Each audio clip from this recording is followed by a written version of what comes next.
242 Gore with 270 needed to win. No, the needle has not moved for quite a little while now, but any one of these states, particularly among Iowa, Wisconsin, and Oregon, could go in one column or another pretty quickly, and who's to say that Florida couldn't as well, although the general expectation is Florida may not finally officially be decided for quite some time yet. Gloria Borger, I want to ask you, I know you're following the money, but I've never seen a town where winning is everything more than in Washington, D.C. when it comes to politics. So if George Bush wins, as it now looks as he very well can do, he's going to find in Washington that people hang on him like a coat rack, and Al Gore is going to be maybe gone to Hawaii. Well, he's also got a lot of political IOUs himself to pay back. You know, his campaign has been supported a great deal by the oil and gas industry, the manufacturing industry, and the drug companies. So, you know, they're going to be looking at his legislative agenda. You talk about hanging on him. I think they're going to be meeting with him as soon as he takes the oath of office, if indeed he does win, Dan. 246, 242, 270 needed to win.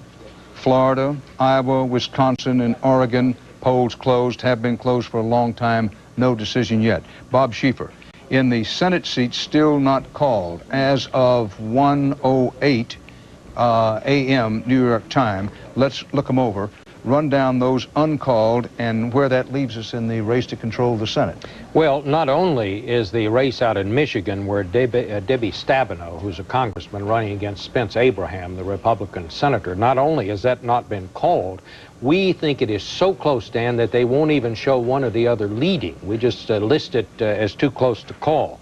Very much the same condition down in Missouri, where you have Senator John Ashcroft, the Republican, running against a dead man, Mel Carnahan, who was killed in an airplane crash. Still that one, too close to call. It's so close they will not say at this point, the people who analyze these things, whether either one of them is leading. So at this point, we have the Republicans have lost a net 2 seats. The Democrats have picked up a net 2. That brings the margin down to 52-48. If the Democrats win these 2 seats, it's going to be a 50-50 tie in the U.S. Senate. And we repeat again for emphasis, should George Bush win, that means Dick Cheney, the vice president, would settle any ties in the Senate. May I say one other thing too, Dan, and that is we're seeing the demographics in the Senate changing. We've already had 2 women elected, Hillary Rodham Clinton, Maria Cantwell out in Washington State. There are 9 women senators now. That brings it up to 11. If these 2 races go the Democratic way, we will have 13 women in the Senate. That's the most we've ever had. Swinging our attention back to the presidential race, in the states where Nader has been a major factor, no other way to put it, in the states undecided as of this hour, Wisconsin, Nader's been running 4 or 5% of the Wisconsin vote. That's one reason it's close and undecided with 11 electoral votes. And in Oregon with 7 electoral votes, Nader running there in the 4 to 5% range, and also a reason why Oregon's 7 electoral votes have not yet been decided, although Bush is leading in Oregon with something more than 50% of the votes in and counted there. Ed, anything stand out in any of the 4 states that haven't been called? Well, in addition to what you point out about Nader, you've got the appeal of 2 popular governors in a couple of those states. If you look in Wisconsin, Governor Bush is being helped by the state's popular Republican governor, Tommy Thompson. He has a 64% approval rating, and Bush is getting 2/3 of the voters who approve of Tommy Thompson. And in Florida, he's getting help from his brother. George W. Bush is being helped by Jeb. He has a favorable rating of 54%, and 77% of those are going for George Bush. I can imagine the conversation if Governor Bush has made it to Austin to sit there with his family. I can see his brother turning to him and saying, "Yo, bro, what's up with Florida?" You bet. But I want to explain, for some of you may have been out and coming back. Early in the evening, Florida was colored blue and put in the Al Gore column. It turned out, we found out later, that there were some suspicious precinct returns from some sections of Florida. We threw those out, and that made the state undecided, in our view. We were among the first to do it, but there's no apology for it. So Florida is undecided, and in the actual vote count as it's coming in, Bush has taken a very slight lead, and with the absentee ballots, the Bush people are feeling pretty good about it, but they can't feel all that good about it because the Gore people keep saying if the votes that are still out are mostly down there in southeast Florida and in our areas, we could yet pull it out. That's the reason this whole presidential election swings like that one of those pendulum things, just swinging back and forth. But it's been advantage Bush for some little while. Now, some of you may be saying, well, I think I'll take it to bed. It looks like it's Bush. Okay, you're on your own if you do that, because it may be a long while before we know. On the other hand, we could know at any time. That's how it goes in these kinds of elections. Safe to say, no doubt about it now, this has been one of the great close elections in American presidential history, however it turns out now. And let's say one other thing. We've criticized the polls a lot. About $500 million have been spent this election year on polling. And while the polls were wrong for a lot of the election year, particularly in the primaries, most of them were pretty much on the button when they said this thing was too close to call, within the margin of error, and that's exactly the way it's turning out. We'll be right back. Stay here with us.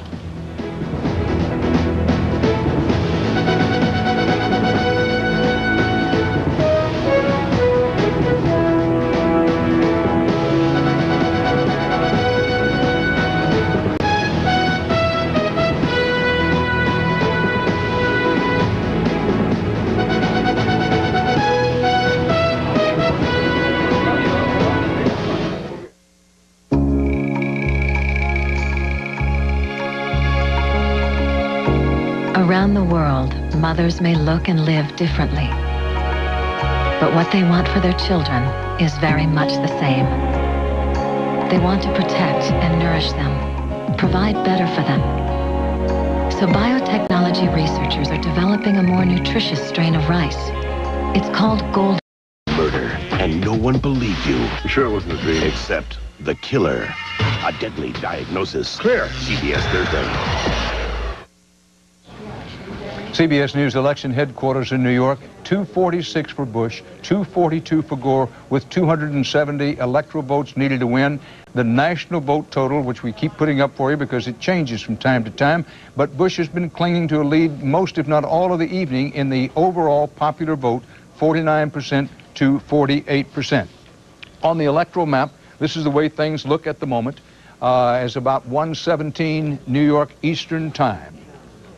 All the states in red have been carried by George Bush. The blinking ones, Louisiana, Arkansas, Missouri, Kentucky, Iowa, Tennessee, Ohio, and West Virginia, as well as Nevada and Arizona. All the blinking lights indicate states the Democrats carried in 1996 for the presidential race, and this time George Bush and his campaign have carried them.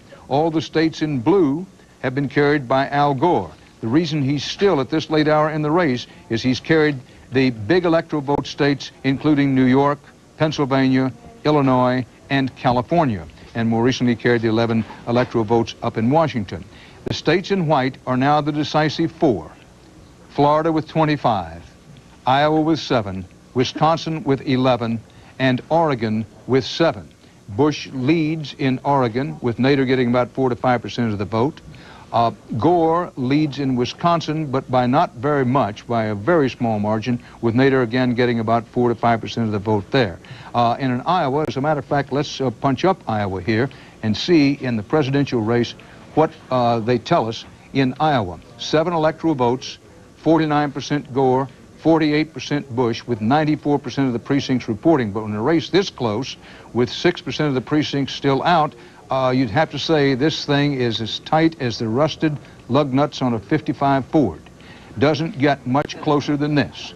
Now, let's go back to other races, taking a look at this Oregon race, the presidential race in Oregon.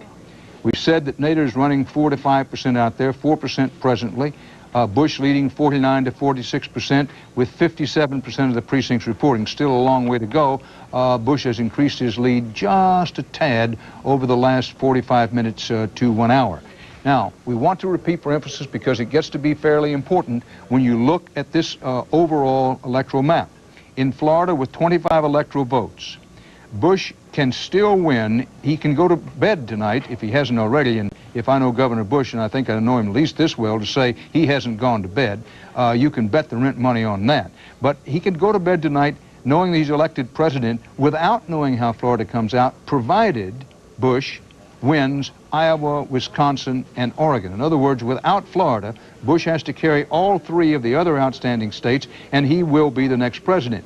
Al Gore, on the other hand, he has to have Florida plus one of the other outstanding states in order to win. Now, the electoral count stands at 246 Bush, 242 Gore, with 270 needed to win. The overall national popular vote, Bush 49 to 48%, with 4 states still out. CBS News, election coverage in New York. Things can happen quickly, folks, can happen at any time, so stay right here with us.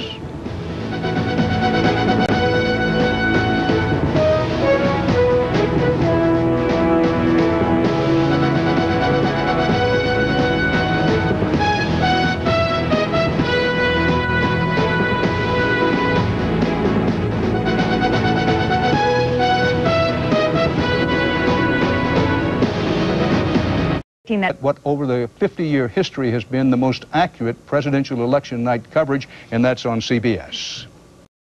Waiting in line if you cast your ballot after 5. The Secretary of State is predicting that what over the 50-year history has been the most accurate presidential election night coverage, and that's on CBS. Now, good evening.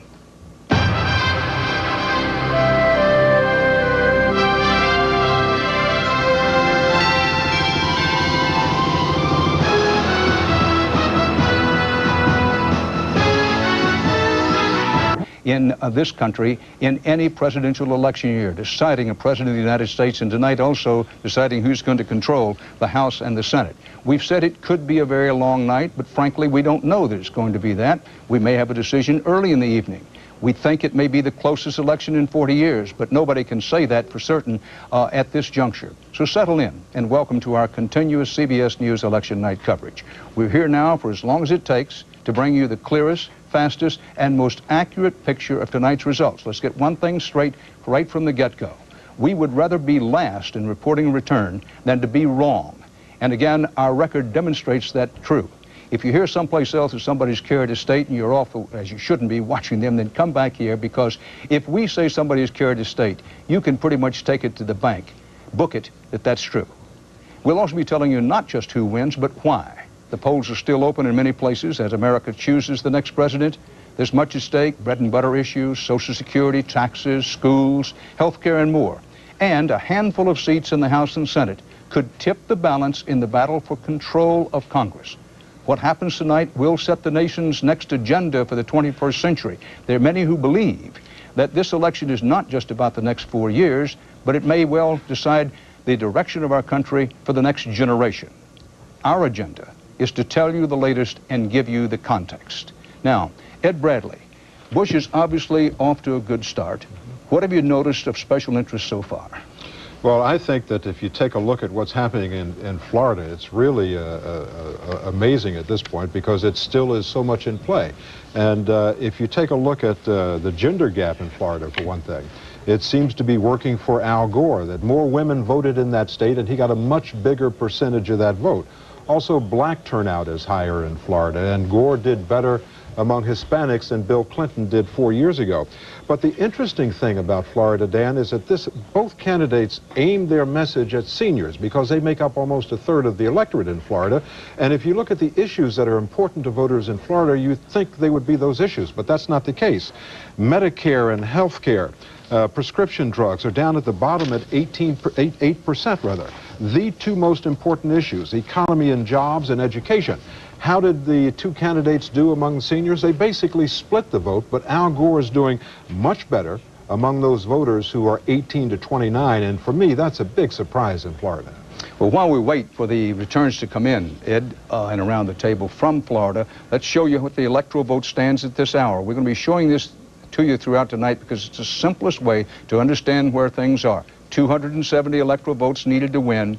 Bush starts off with 28. He was expected to get a jump start, and he has, mostly because many of the polls that close early are in areas that were generally believed going for Bush. Gore has 3. Vermont's the only state he's carried thus far. Now, the election in many ways boiled down to 14 so-called battleground states.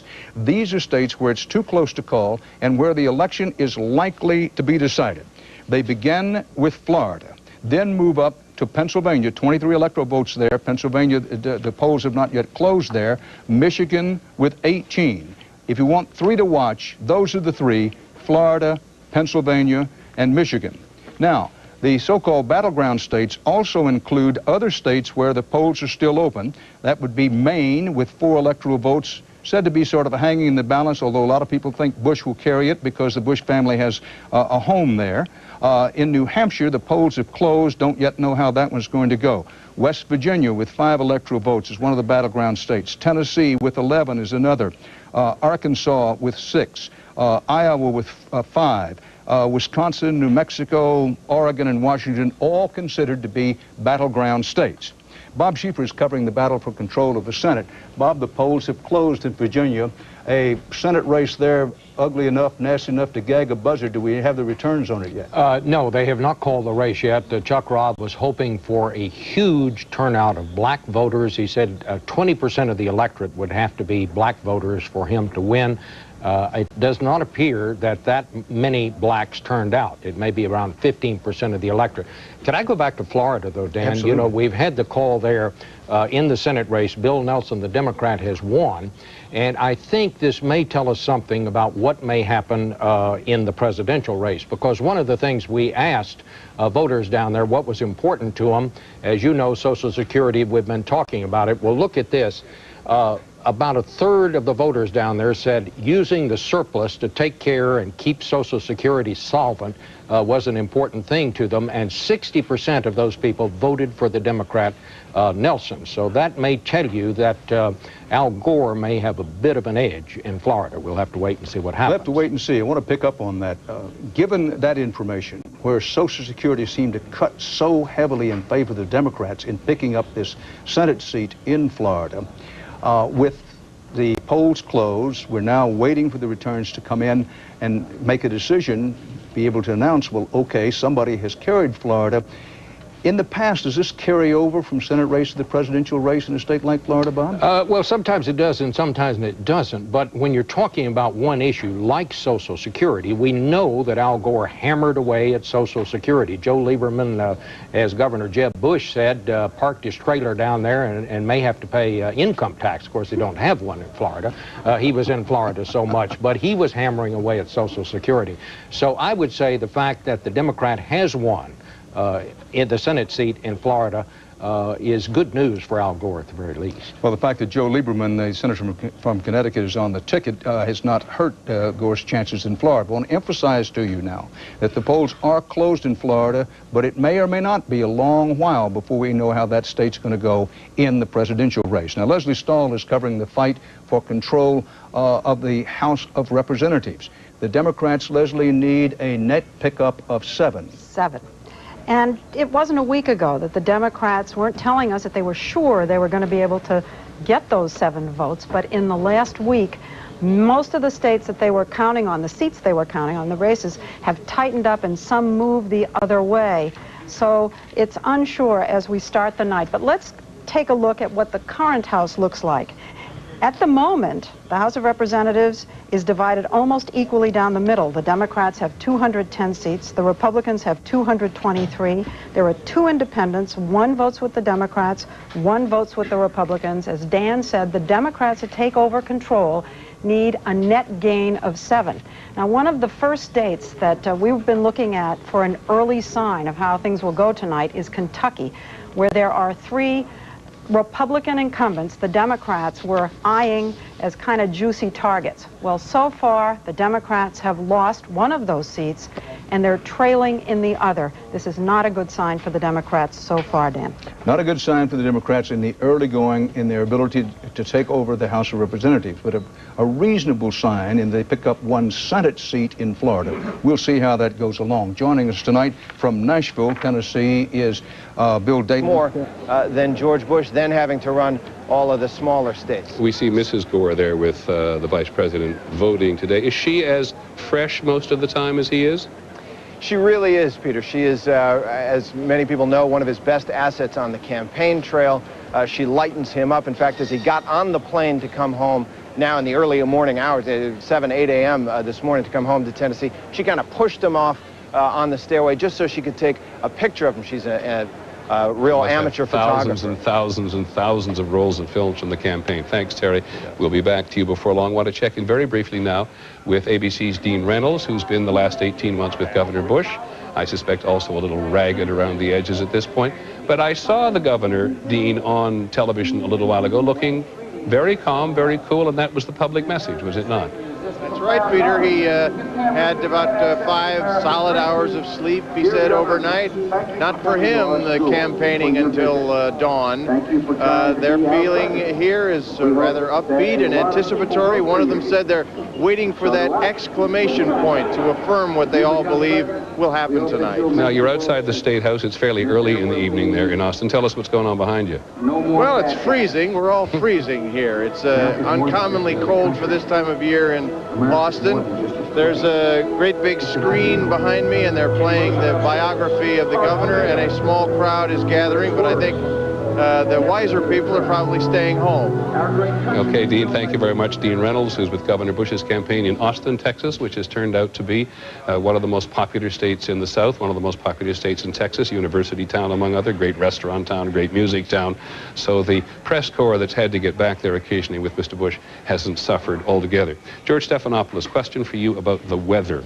I think you said to me at one point early in the campaign, it basically cancels out. There's been some rain somewhere, there's been some snow. I think it should, although I have to say the Gore campaign seemed much more worried about the weather in the Midwest than the Bush campaign did. Donna Brazil, the campaign manager of the Gore campaign, was obsessively checking the weather reports over the last few days because she was concerned that if there was a lot of rain, a lot of sleet, they wouldn't get the full African-American vote in a lot of the big cities. Now, we've had some early indications, not from the Midwest, but from Florida, where I think the weather was fine, that the African-American vote was 5 points higher than it was in 1996, and that is a good sign for Democrats. Absolutely crucial to him in half a dozen places. No question. It's crucial in Michigan, Pennsylvania, Wisconsin, and it was probably a big help, or it could be a big help to Mrs. Clinton here in New York. And you, I know, got out with both campaigns this year. They differed in many respects, as Dean Reynolds alludes. Governor Bush was much more laid back in terms of his campaigning than Mr. Gore. Oh, there's no question about it. And he had a really good relationship, I think, from what I could tell, with all the members of the press on his plane. I only went out with him for one weekend, but he was very laid back, very easygoing, and built up a strong relationship. He also, and I think the Bush campaign has done a terrific job all year of giving off a sense of confidence that they really know what they're doing, even at times when it didn't look like so sure. Let's ask our director, Roger Goodman. Is Dean Reynolds still there in Austin at the moment? I'm here. He isn't there. I was going to ask him about what the governor did when he got up this morning. One of the first things he did was call his mother and father. And he's been active in this campaign as well. Yeah, he is there. Dean, are you there? Yes, Peter. The governor made a lot of calls today. Who did he call? Well, he called a voter in Florida, Orlando, Florida, then he called another in Detroit, Michigan, and he called his parents to assure them that he felt fine and that they shouldn't be nervous. And who's there with him in terms of family today? They'll all be there this evening. The governor is having dinner with his father right now, and then later on the whole Bush clan will be at the hotel here in Austin to watch the returns. And Terry Moran, one of the sad things, of course, for the vice president is that his father died not too very long ago, but his mother is with him, right? His mother is with him. He lunched with her today after that marathon, and she's here with him in Nashville tonight.